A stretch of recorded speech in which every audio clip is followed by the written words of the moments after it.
you've got all these black-pilled people that talk about people like us, and, oh, it's the Jews and they're bought for and all this and kind of stuff. In my opinion, that's the new litmus test of who the real grifters and who the real traitors are. And what I mean by that is everyone that does this for a living, you know certain things. We had this very conversation. I would be shocked if you guys didn't have it on the show here. Election night, we all looked at each other and said, you know, if Trump wins, we're probably going to lose 25-30% of revenue next year because in good times, advertisers don't buy. I mean, that's just kind of how things work, right? This is a business after all. These same people that are now attacking Trump and all of this, how do you make up for that revenue? Yeah. How do you make up for that? You go after the thing that causes division that people are paying for. I've said this a million times. It's not just Candace Owens. I warn everyone that listens to Talking Heads.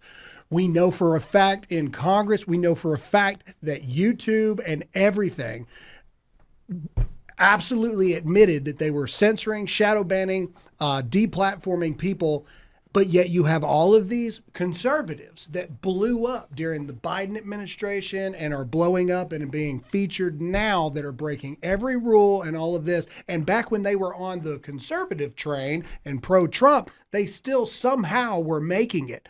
All of them are now on my watch list. Every single one of them. I don't trust a thing that any of them say because how do you grow in that time if you're actually speaking the things that they claim were bad? I'm not interested in with like Tim Dillon and Theo Von being on the Cutter train. I am not claiming they're paid by Cutter. I'm saying, why are these comedian guys coming out and getting on the Israel stuff? Yeah.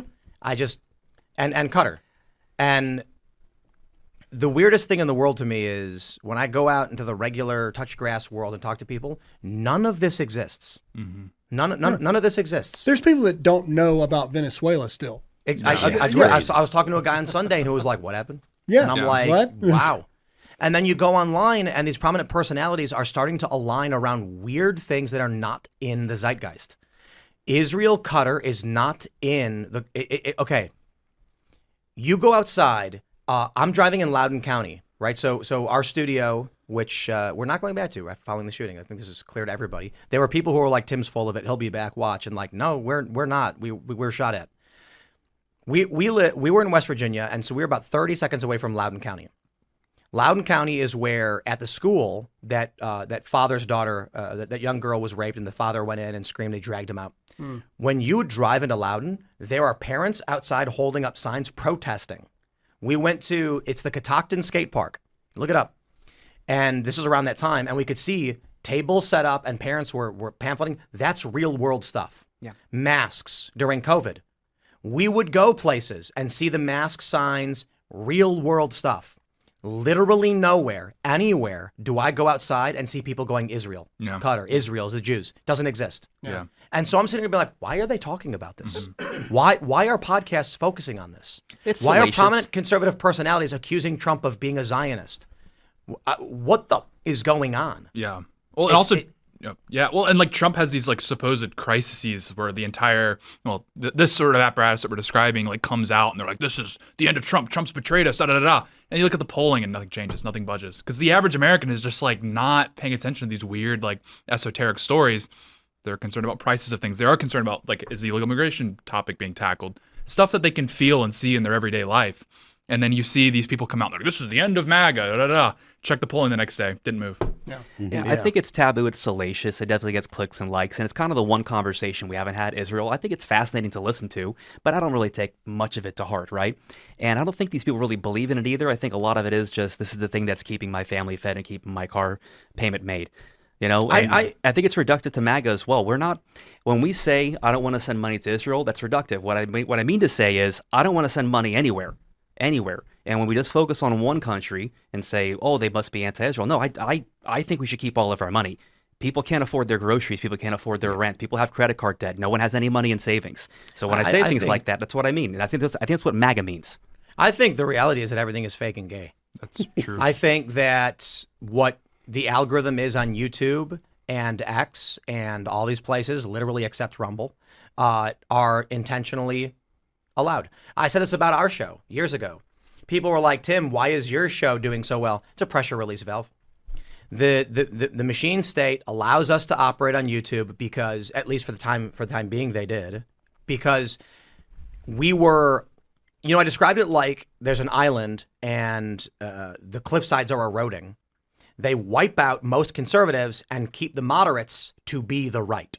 So that's why they allow us to exist, because if you come out and just ban literally anybody aligned with this worldview, then you cause a shockwave. Mm-hmm. You get riots, you get protests. Yep. And that's literally what happened, and they realized it wasn't working. Mm-hmm. So they're shifting their method now and saying, no, we need to be the right. We need to control them. I think it's all fake.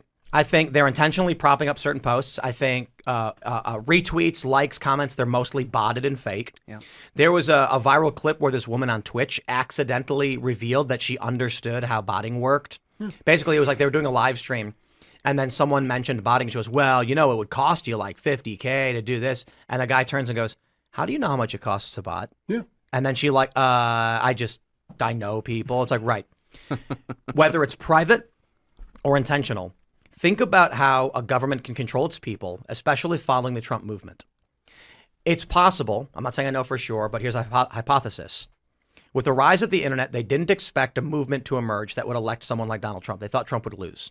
Hillary Clinton was very unlikable, and with meme magic, they call it, a movement was built that actually got Trump a little bit more votes than the machine state expected. Trump wins. What do? Accuse him of being a Russian spy, impeach him, accuse him of crimes. Eventually, Joe Biden. We have questions about the 2020 election, and it's funny because I have these people tweeting at me being like, oh, no, not both the election fraud. No. Pennsylvania changed their election rules in violation of their state constitution. Every stop was pulled out to make sure Trump would lose. Well, guess what? What happened? Thanks to the intrepid work of Turning Point USA, and I genuinely mean of Turning Point USA, Charlie Kirk got young people to vote conservative. Now look at what's going on. They killed him. And by they, I mean interested parties who opposed what Charlie did. Whoever you think it was, he's gone. It seems now that the realization was we are going to actually control the narratives, what's allowed. Our show is allowed as a pressure release valve. They ban Alex Jones. They ban Nick Fuentes and all these people. Now they're basically like, let's be these people. The algorithm promotes people who are clearly breaking the rules, as we already described, and you're wondering why it is. And the lesser personalities march in lockstep because they see someone getting 3,000 retweets posting the Jews. Mm-hmm. But I'm going to say it again. When I go outside and I see parents protesting that a boy was in the girl's bathroom and raped her, I see people in Loudoun County protesting. I go to a poker table, which is usually the basis of my conversations if you watch this show, or I go to a venue or a restaurant or meet someone in person. There are real tangible things they're talking about. Even Venezuela is not one of them. Foreign policy stuff is beyond people. But Israel is certainly not there. But for these people online, it's very clear to me, maybe I'm wrong, but it's very clear to see people following a political narrative that is not attached to the regular working class person. It seems intentional so that the issues in this midterm election are detached from the working class person. Prominent conservative personalities, libertarians, conservative or otherwise, who used to go on shows like this and say, we need cheaper gas. We need to secure our borders. We got to stop the fraud, are now going, the Jews. And if you go to a regular working class person and say, would you help me fight the Jews? They're going to say, huh? Yeah. And if you go to them and say, would you help me secure the border, deal with this illegal immigration so we can stop the murder and the crime? They go, yeah, I heard about that. There are people who talk to me every day about, or a routine conversation I hear is about illegal immigration in Chicago, how they're giving away property and community centers to illegal immigrants, how they're giving hotels to illegal immigrants in New York City. These things affect regular people. Gen Z people being like, I can't afford a home, and I'm watching them put up these hotels for illegal immigrants. Now what are people talking about on social media? No. The Venezuela thing was the Jews again. And I'm like, okay, good luck winning a midterm election. Thanks for checking out this clip from Timcast IRL. Make sure to watch the show live Monday through Friday at 8 p.m. Subscribe to this channel, and we will see you all there.